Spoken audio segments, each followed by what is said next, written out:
Recognized. Thank you, Mr. Speaker. I yield myself such time as I may consume. Just want to quickly respond to my friends and remind them that it wasn't Republicans that got rid of open rules on appropriations. It was my friends. So you can't set one standard for yourself and then say, but you now have to go back to the way it was. We now have to be treated as a minority in contrast to the way that we treated you. I'm sorry, that's just difficult. We actually tried to do that for a couple of years, and we did come back to open rules. And I would still prefer that, to tell you the truth. I've lost this argument in my own conference.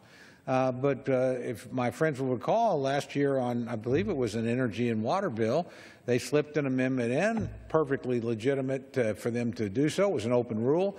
They got that amendment adopted. They did not vote for the bill, even though the amendment was adopted. We lost a lot of votes in consequence because of the amendment. So there is always that calculus when you put these things together. There's a difference between an amendment that's a substantive amendment and an amendment that is unrelated and a poison pill amendment. And look, our side just decided they weren't going to subject themselves to that any longer. I'm not sure I agree with that decision, but that's the reality of where we are. There's a second consideration here, too, in terms of limitation that I think is worth noting. We're moving under an expedited situation because we began this process late. Now, I want to take responsibility for that on our side of the aisle. I think all the appropriations bills could have and should have been finished for FY17 in December of 2017. Instead, we decided to allow the new administration to have input. We pushed that off and did a 4-month continuing resolution. During that period, we did not negotiate back and forth. We finally did, finally passed a bill in April. So we're moving with exceptional speed. In fact, it's pretty remarkable at this point that all 12 appropriations bills have been reported out of committee and are preparing to go here. Our leadership made, I think, a smart decision in that here's 4 that all relate to a common theme of security for the country. Let's get those done. That's sort of first things first. Let's come back and deal with the other 8 in September. That's what we will do, probably in packages again. But we're trying to move quickly. It's also finally worth noting that, again, this process, compared to the process my Democratic friends followed, is far more open. There are far more amendments now, even under a structured rule like this, than they allowed when they were in the majority on appropriations bills. And that's just, we can go get the numbers and count, but we're at least trying to get back to getting the bills to the floor and having a pretty generous, latitude for serious amendments. We'll always disagree over which ones were made in order. A lot of Republican amendments weren't made in order either, but 72 amendments on an appropriations bill is a lot of amendments.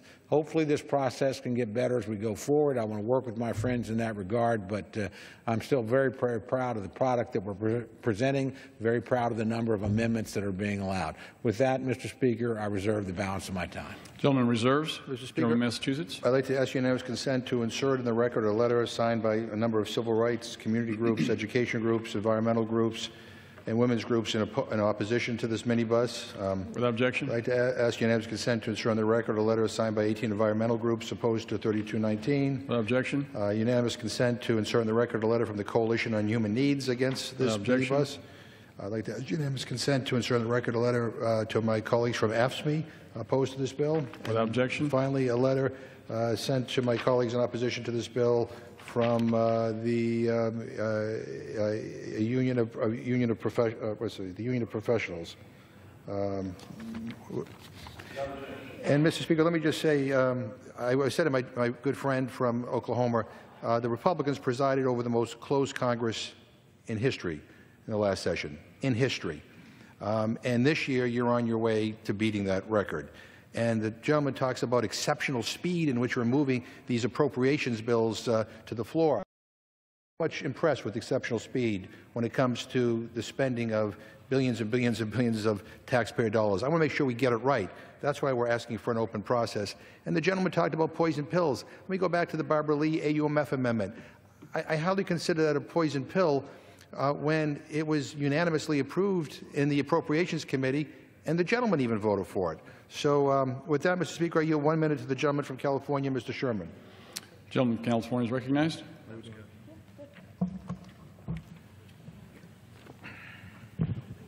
Vote against the rule, vote against the bill, but the bill does contain one provision that I want to applaud the committee for including, and that is Section 8901, which states, None of the funds made available by this act may be used in contravention of the War Powers Act. I first proposed this language in 2011. It failed at first, but now it's been included in every defense appropriations bill since FY12. It's necessary to enforce the War Powers Act because every Attorney General since the 1970s has advised presidents that the War Powers Act isn't binding on the president and that the president can send unlimited numbers of troops anywhere in the world to fight any battle without a declaration of war. That's why we need this language, because Attorney General Mukasey, a Republican Attorney General, testified before the Foreign Affairs Committee yesterday that by including this language in the appropriations bill, Congress enforces the War Powers Act and its proper role in international affairs. I thank the committee for including this language. Has expired. Gentleman from Oklahoma is recognized. Thank you, Mr. Speaker. I yield myself such time as I may consume.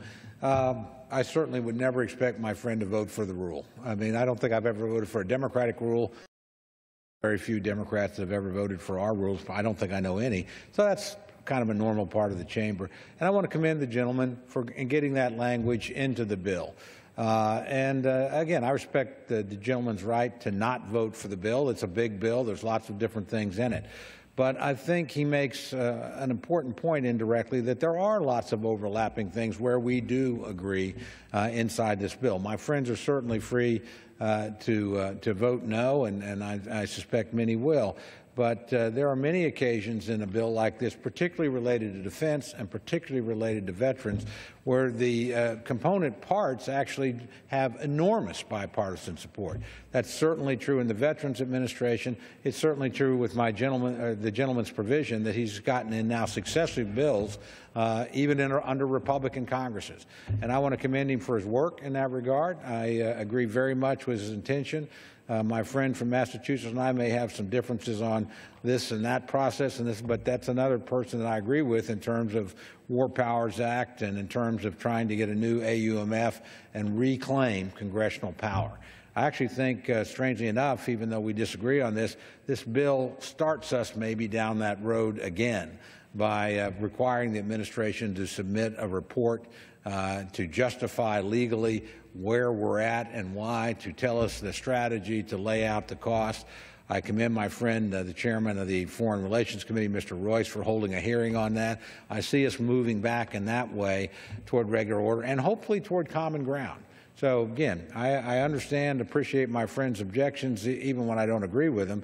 But I also thank my friend from California for pointing out there are parts where we do agree, they're important, and they're incorporated in this bill. Maybe we can make it better in the amendment process. With that, I reserve the balance of my time. Gentleman reserves. Gentleman from Massachusetts.